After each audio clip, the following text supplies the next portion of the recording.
Yeah, I was just gonna have a little chat with you today, just like pick your brain. Obviously, you're the drummer and band leader of the Alchemists, right? Yeah, of the Cool. Alchemists. Cool. So when did that come together then? Like, and how did it start?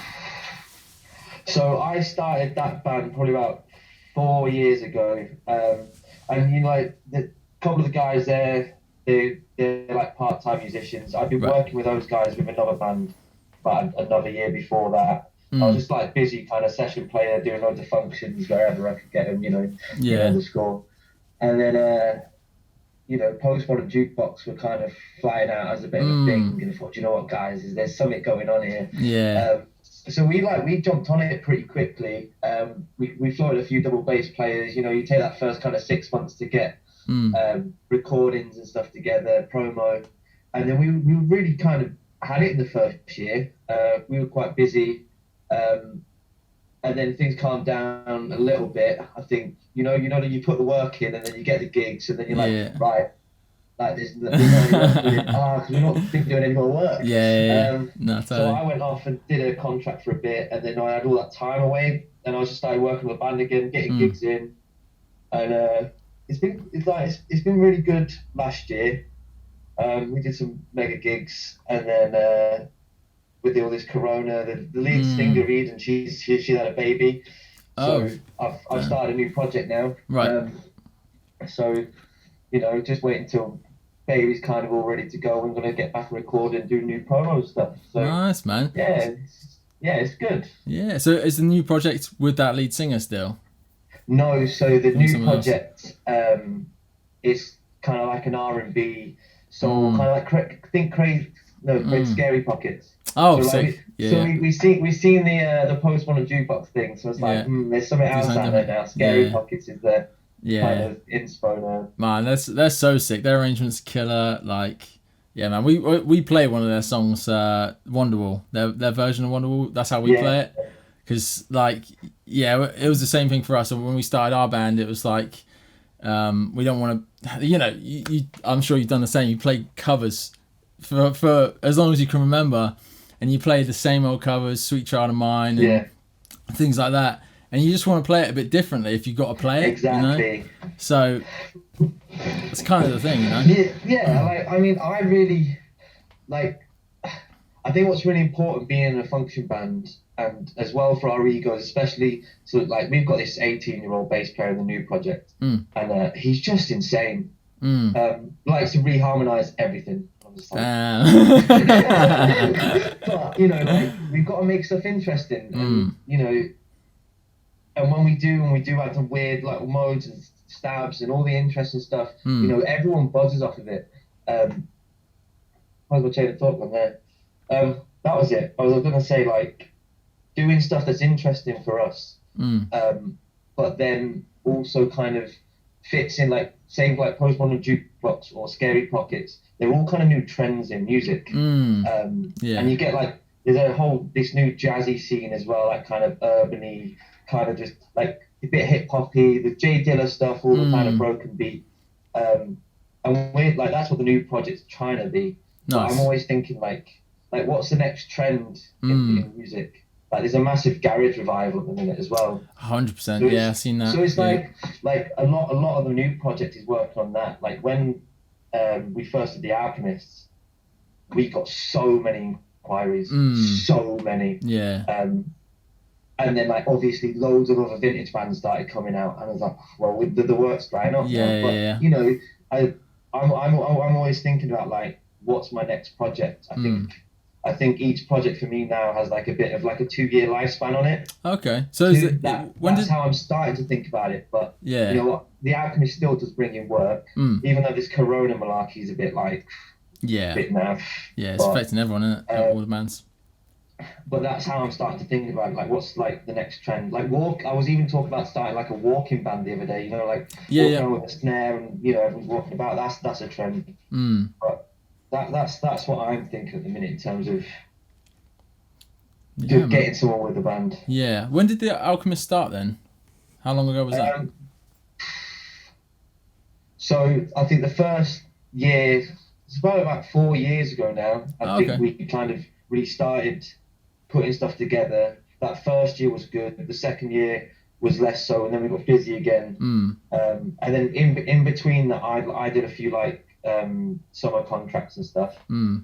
Like I think for the Alchemists, we're always super busy, like pre-seasons, like before like summer kicks in, like April, May, June, we're like super busy. Oh, cool. And then for some reason, August we're not so busy, and then kind of like October, November we're super busy, and then December's dry. Like I don't know, we've got a weird trend with the Alchemist gigs, but, right? You know, it all works out in the end. Yeah. So are you going to run the new project like sort of side by side with the Alchemists sort of thing? Yeah, I think so. Yeah. Sort of prioritize that one, the new one, a bit more, is it? Yeah. That's the main aim. But I mean, like, I want to get creative this year as well. I want to, like, I just, with all this Corona malarkey, I'm sat down learning the piano. I want to do my own arrangements. Like, do you do all the arrangements with your band, or how does that work? Yeah. So except like most, all the arrangements I do, unless they're like, like I just said, the Wonderwall cover that we do, which is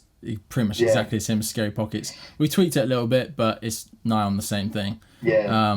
Because you posted a video not that long ago, like empathy towards band members and stuff like that, which I saw that and I thought like that really kind of rang true with me, because I've always been that kind of get up, go, get stuff going, and I can definitely be a bit of a twat when if you know, obviously Eden's having a baby and stuff like that. You can't just say, look, we need to kind of take a sit back, and obviously these things will slow down. Yeah. And I think internally for me that was difficult, and I had to definitely employ a level of empathy there. Yeah.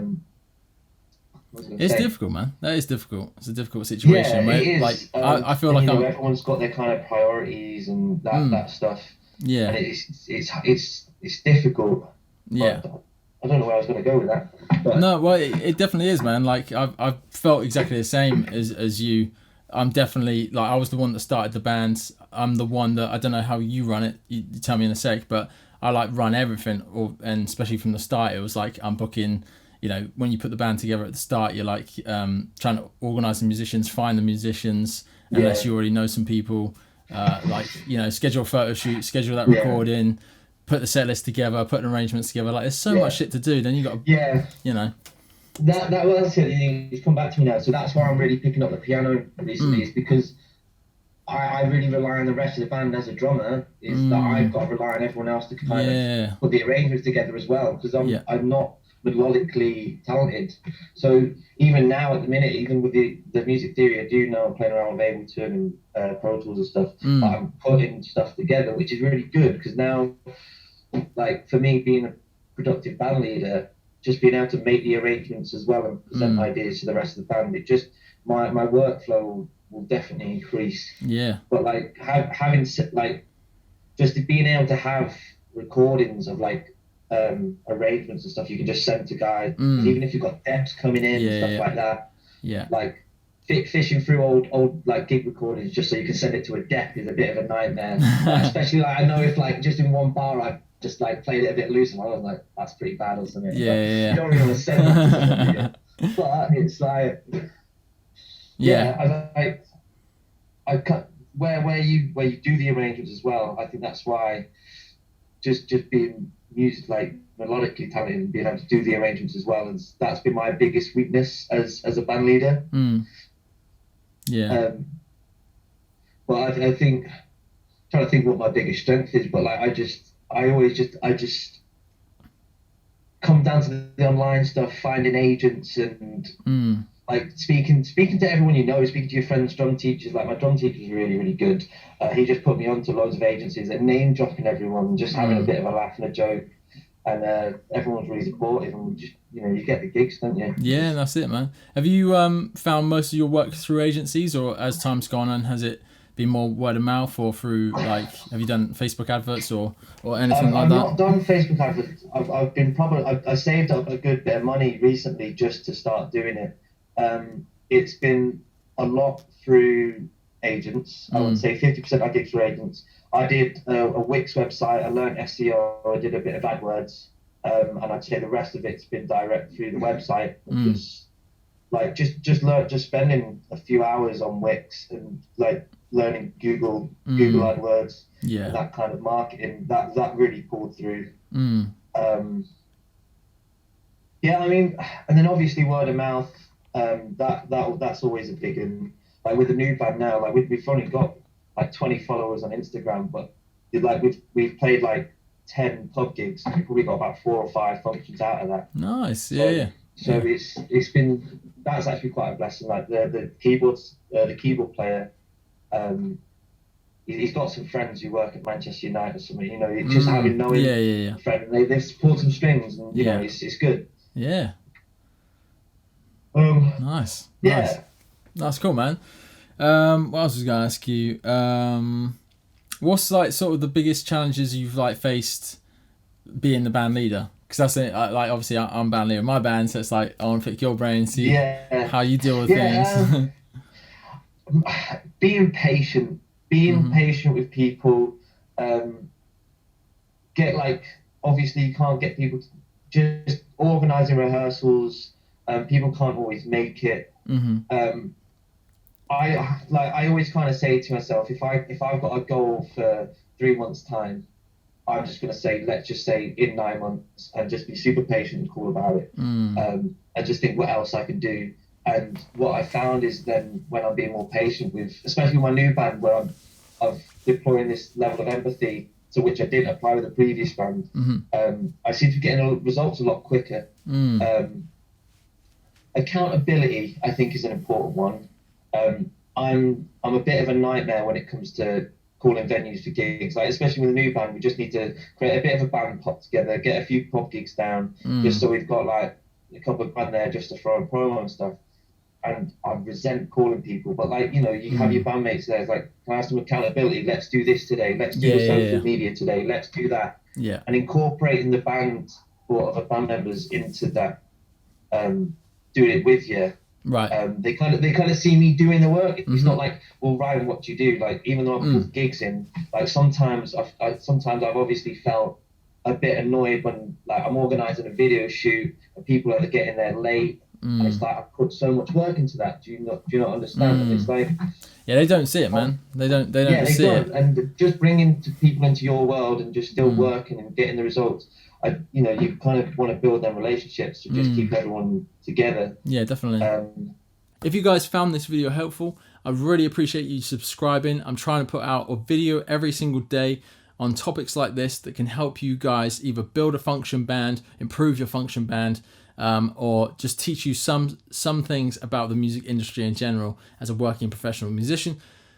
I'll leave it at that, guys. Take care. Penthouse5. Go check us out and take it easy. See you on the next one.